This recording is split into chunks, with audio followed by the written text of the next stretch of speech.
أعوذ بالله من الشيطان الرجيم. بسم الله الرحمن الرحيم. لن تنالوا البر حتى تنفقوا مما تحبون وما تنفقوا من شيء فإن الله به عليم. كل الطعام كان حلا لبني إسرائيل إلا ما حرم إسرائيل على نفسه من قبل أن تنزل التوراة. قل فأتوا بالتوراة فاتلوها إن كنتم صادقين. فمن افترى على الله الكذب من بعد ذلك فأولئك هم الظالمون. قل صدق الله فاتبعوا ملة إبراهيم حنيفا وما كان من المشركين. إن أول بيت وضع للناس للذي ببكة مباركا وهدى للعالمين. فيه آيات بينات مقام إبراهيم ومن دخله كان آمنا. ولله على الناس حج البيت من استطاع إليه سبيلا ومن كفر فإن الله غني عن العالمين. قل يا أهل الكتاب لم تكفرون بآيات الله والله شهيد على ما تعملون.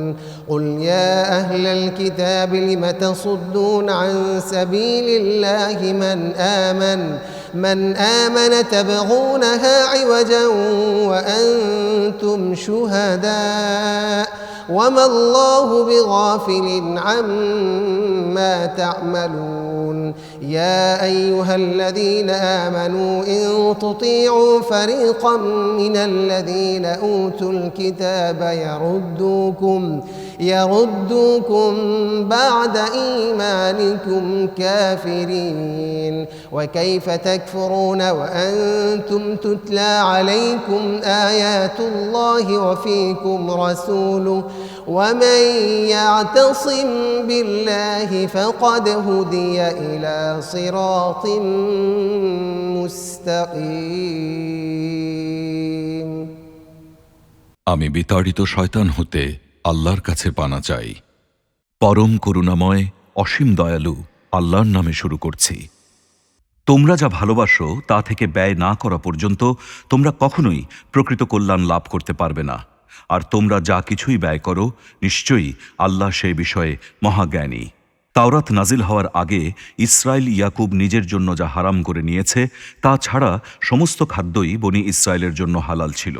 তুমি বলো, যদি তোমরা সত্যবাদী হও তাহলে তাওরাত আনয়ন করো এবং তা পাঠ করো। সুতরাং এর পরও যারা আল্লাহর ওপর মিথ্যা আরোপ করে তারাই প্রকৃত জালেম। তুমি বলো, আল্লাহ সত্য বলেছেন, অতএব তোমরা ইব্রাহিমের ধর্মের অনুসরণ করো একনিষ্ঠভাবে, আর সে মুশরিকদের অন্তর্ভুক্ত ছিল না। নিশ্চয়ই সর্বপ্রথম ঘর যা মানব মণ্ডলীর জন্য স্থাপন করা হয়েছে, যা মক্কায় অবস্থিত, যা বরকতময় এবং সমগ্র বিশ্ববাসীর জন্য হেদায়াত। তার মধ্যে আল্লাহর প্রকাশ্য নিদর্শনসমূহ বিদ্যমান রয়েছে, যেমন মাকামে ইব্রাহিম, আর যে এতে প্রবেশ করে সে নিরাপত্তা প্রাপ্ত হয় এবং আল্লাহর উদ্দেশ্যে এ ঘরের হজ করা সেসব মানুষের উপর ফরজ যারা সেখান পর্যন্ত পৌঁছার সামর্থ্য রাখে। আর যে ব্যক্তি তা অস্বীকার করে তাহলে সে জেনে রাখুক, নিশ্চয়ই আল্লাহ সৃষ্টিকুলের মুখাপেক্ষী নন। তুমি বলো, হে আহলে কিতাব, তোমরা কেন আল্লাহর নিদর্শনাবলী অবিশ্বাস করছো? তোমরা যা করো আল্লাহ তার সাক্ষী।